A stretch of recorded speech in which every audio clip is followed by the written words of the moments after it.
Today is our annual update on the salt and sand preparation.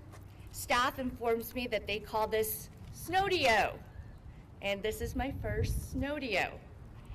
We like to provide an annual reminder about our standard winter weather response. As always, of course, we're happy to provide updates for each winter storm as needed. And although the weather is nice today, it is Kansas, and we know we could have snow at any moment. Even though it is warm for November, Kansas weather can be unpredictable, and it is officially snowplow season. By the time winter weather hits us, we will be slightly above our minimum targeted staffing level with 153 operators. We welcome anyone interested in joining the city and our snow response effort to review our open positions. And we're always looking for more CDL drivers to fill as many of these positions as possible as people transfer or retire. Our fleet consists of 8 brine trucks for pre-treatment, over 70 trucks with plows and salt sand spreaders, 3 dispatch locations, including this one. Our staff prepares for snow and ice season in several different ways by ordering salt and sand materials and stocking the reserves, by training employees to safely and efficiently operate snow plows, and by doing regular maintenance on the snowplow fleet. And many other behind-the-scenes activities happen here. As we enter winter, we have approximately 6,000 tons of 50-50 salt sand mix on hand. We have roughly 10,000 tons of straight salt available in reserves, enough to make an additional 20,000 tons of salt sand mix as needed. When winter weather hits the streets are treated by priority. With more than 5,000 lane miles and limited resources, it's impossible to effectively treat all city streets. So the focus is on the first 1,500 lane miles of emergency routes and major arterials, paying special attention to major traffic routes serving hospitals, emergency facilities, and public schools. When the focus on the remaining is the secondary arterials and residential school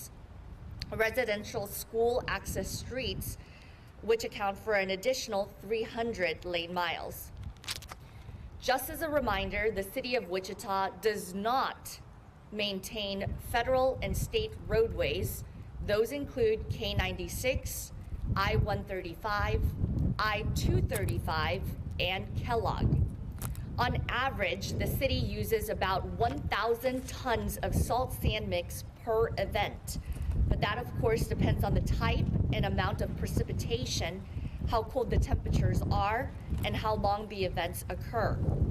I want to commend the Wichita Public Works and Utilities Department's dedicated team for working long hours to keep streets safe. I also want to add that in the interest of safety, we will not be granting ride-alongs on the plows. As we encounter winter weather this season, you can follow along with the city's Twitter for updates and track snow operations on the city's website of wichita.gov/snow removal. As a reminder, you can also track the snow plows and see their names at wichita.gov/snow removal. You won't see the entire fleet of plows deployed at once, but you will see the active plows. As a reminder, you can see the names of those plows as they treat the roads and a list of their names as well. We heard a lot of positive feedback about the naming of the plows, including some national coverage regarding those plows, and I have to give a big shout out to communications manager, who does not want to be named, but she did a fantastic job with naming these plows. Those plows include Chili Dog, Snow Worries, Control Salt Delete, the Big Leplowski, and many more. Thank you very much, Patty. She had to spell them out, so I really appreciate that she was able to do that for our audience who is hard of hearing. While snow can be a pain, we do hope to get more moisture this winter season. And if we do, we're ready for whatever Kansas weather throws at us. Well, even though the days are getting longer and cooler, we have lots to look forward to for this winter season. Here to tell us about some exciting things happening is Jamel Holoparik from Visit Wichita. Jamel? Thank you, Mayor. A little windy out here today, but we got the sunshine going, so that's good. We have a lot of fun things happening in Wichita, as we always do. We live in a fabulous city. We first off have the NJCAA Men's and Women's Soccer Championships coming to Wichita. This is fabulous. This will be at Stryker Fields, November 17th through the 23rd. Best junior college soccer teams in the country coming here to Wichita, and they love the Stryker facility, so we're so excited to host them. And if you see these soccer players out and about, please give them a warm welcome. Again, we love that they choose Wichita to come and play here. Also, out at Sedgwick County Zoo, the Wild Lights going on Wednesdays through Sundays to the end of December.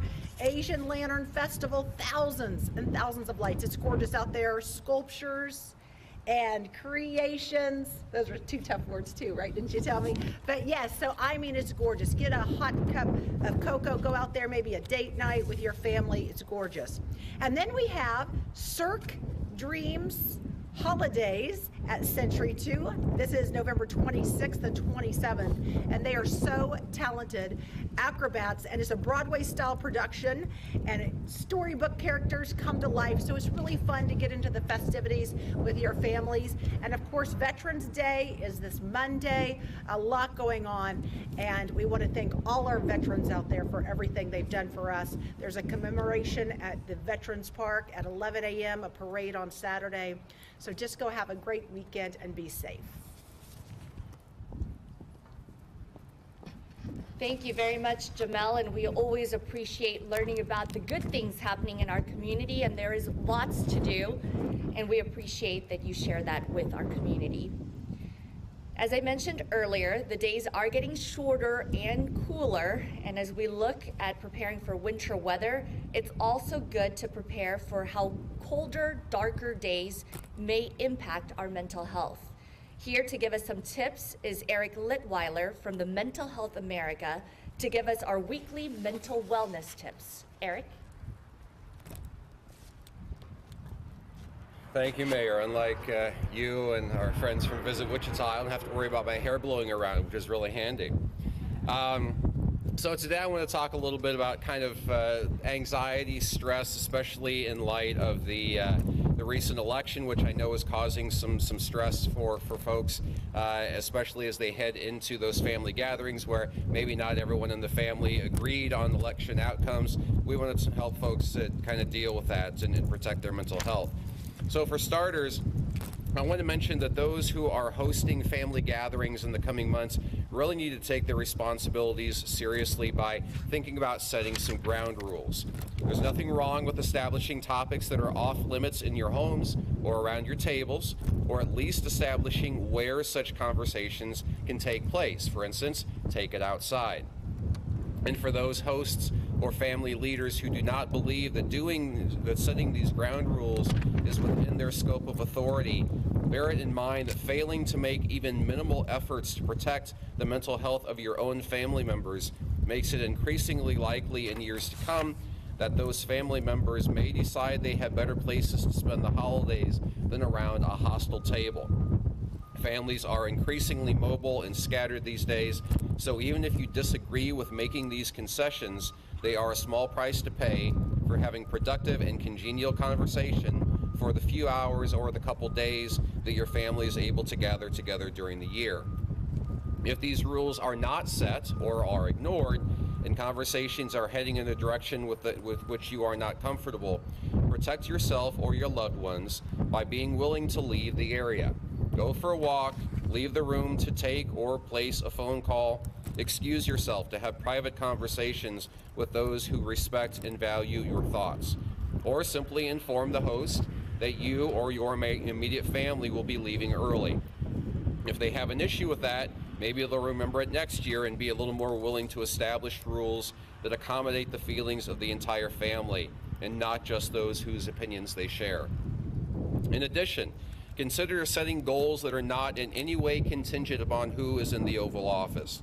Take control of your own ambition, your own learning opportunities, your own future by setting specific, measurable, attainable, relevant, and time-bound goals for yourself to achieve now or in the new year that help you feel good about yourself without being constrained by or connected to who may have taken office.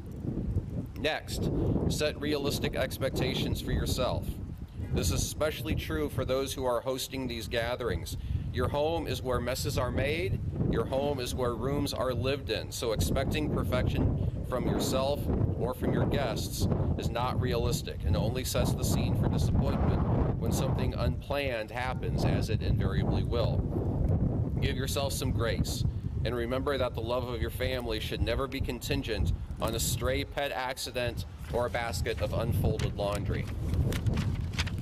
And finally, though it is a busy time of year, the holidays are the worst possible time to ignore your self-care routine.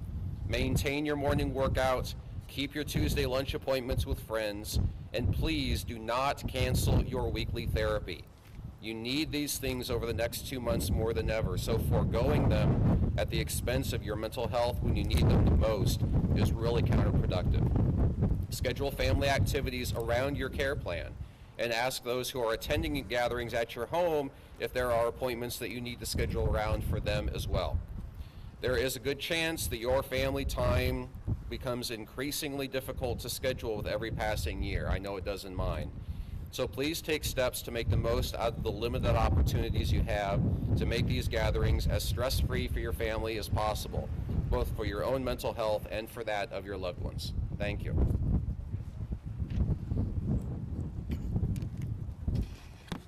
Thank you again, Eric, and we really appreciate that you come here every Thursday for the mayor's briefing to give us these mental wellness tips that are much appreciated in our community. Just as a reminder to come out tonight at 6 o'clock to the Kansas Leadership Center at 325 East Douglas. Assistant City Manager Troy Anderson will present another option to the community on parking to receive feedback before it is voted on by the City Council on Tuesday, November 19th at 6 p.m., which is the fourth evening meeting of the year. We appreciate the business and community feedback that we have received this year to help shape the parking plan. We also want to thank everyone who came out and had their voices heard, as well as all of the residents who have called, emailed, and met with council members. Even when the conversations are difficult, together we are shaping our city for the future with a shared goal of watching Wichita grow and thrive. And I like to end these mayor's briefings with good news around our community, and Jamel mentioned one of those, but I wanted to give even more emphasis to the community to come out this Saturday to the Veterans Strong Honoring Generations of Kansas Heroes Parade, which will be held on Saturday at 11 a.m. outside of City Hall, Main and Central, and will end at Exploration Place. And for the first time, they are asking individuals along the parade route to meet them at Exploration Place, where there will be food available and other activities. There will also be free admission at Exploration Place for veterans and their families. There will also be free shuttle service, food concessions for purchase, and static displays, as well as a car show to help support our veterans here in our community. For more information, you can visit WichitaVeteransDayParade.com. Again, that is WichitaVeteransDayParade.com. And there's also another event that Saturday evening is the 7th annual Cuffs versus Access event at Park City Arena. This is a fundraiser to help our local firefighters and Wichita police officers. So again, I invite you to both of these events. And with that, we will now open it up for questions. I was going to ask a little bit more about, I know the vote yesterday, City Council to fund the MAC. Did you guys, that funding that you approved, does that just go towards the MAC? Does that help with some of those affordable housing units that you're planning to build at Park Elementary? I can so I know not everyone could hear that question. So the question is regarding the Multi-Agency Center or MAC funding. At Tuesday's council meeting, the council voted to approve capital costs for the MAC project. Now this project is 3 projects into one. The first project is the emergency winter shelter, which will open on November 28th. And the provider for those services between December, January, February, and March has been chosen. They were the single applicant, and that is Humankind Ministries. So they received that. In regards to project number 2, which is the multi-agency center and the build out of the 2-story building, that will take time to construct, but allocated money was given to that project at Tuesday's meeting at $6.5 million. In addition, project number 3 is regarding low-income housing, and that project would have included non-congregate housing as well as low-income rental units. But that project right now is still being worked on, as the city was not able to secure the 4% or the 9% LIHTC credits. Those credits would have helped with the construction of project number 3. So right now, the housing department is looking for other ways to fund project number 3. In regards to the operational costs for emergency winter shelter, again, this would be a 24/7 shelter that begins on November 28th. The provider is Humankind Ministries, and they got that contract on Tuesday. Project number 2, the multi-agency center, the operating costs for that facility will be $4.5 million. And the city is planning to present to the city council on November 19th a proposal to set aside $5 million to help the operations of the MAC for the first 2 years. So that MAC funding is separate from your affordable housing build. I think last I spoke with Sally Singh last week. She was saying they have most of the funding they need to build out Park Elementary. At least they may not have the funding for the community units. But I mean, they have $2 million left to kind of fund. Does the city have any plans to help supplement that $2 million, or are you still? Is that still? I can answer that. So again, there are 3 projects. Project 1 is emergency winter shelter. Project 2 is the multi-agency center. And number 3 is the housing. And there is $5 million set aside for the build out of project number 3 with federal dollars that are coming down to us in the city from COVID-19 relief. So that funding still have a piece for that yet? Again, the city was not able to secure the 4% or 9% LIHTC credits. And then one more thing, just wanted to give you a chance. I know that yesterday you guys talked about the violence interruption funding, and you had mentioned you want more than one-time funding. I was wondering if you could speak a little bit on why you voted no. Sure. It was actually on Tuesday. 2 days ago, the city council voted on the violence interrupters / cure violence ICT program. And I will read my statement. I ran on ensuring public safety and more specifically the core services of local government, police, fire, water, roads, infrastructure, all of which are essential to keeping our families safe. The Cure Violence program has only had 2 months worth of data, 24 days of data when they presented to the City Council at the workshop meeting in September. At my request, following that meeting, I asked the city manager for options to use these one-time federal dollars, ARPA dollars, to use for core services. It's generally bad practice to use temporary money on what could be perceived as permanent programs. I hope this program is great and will show the results needed to cure violence. I want to make sure we're prioritizing and spending wisely, especially while facing a significant budget deficit.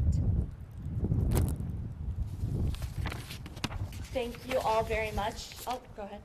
What all work still needs to be done for the winter shelter? What all needs to happen before the winter shelter opens? Sure.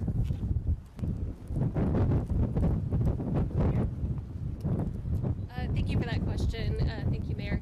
So we're getting a lot of questions about construction updates and progress of the winter shelter. Again, we're going to be open right at Thanksgiving. We're planning a community event and media event around the opening of that date. So stay tuned, but construction is on track. We expect to meet that deadline. Right now, work is ongoing, just making sure that it's safe. There's fire suppressant systems, security systems, all that fun stuff. But we look forward to sharing that with the community prior to the opening. And did you know how many beds are available? Not off the top of my head. The maximum is 240 beds for the new facility for emergency winter shelter. Any other questions? I see none. Thank you all very much for joining us for the Mayor's Thursday briefing. Have a great weekend.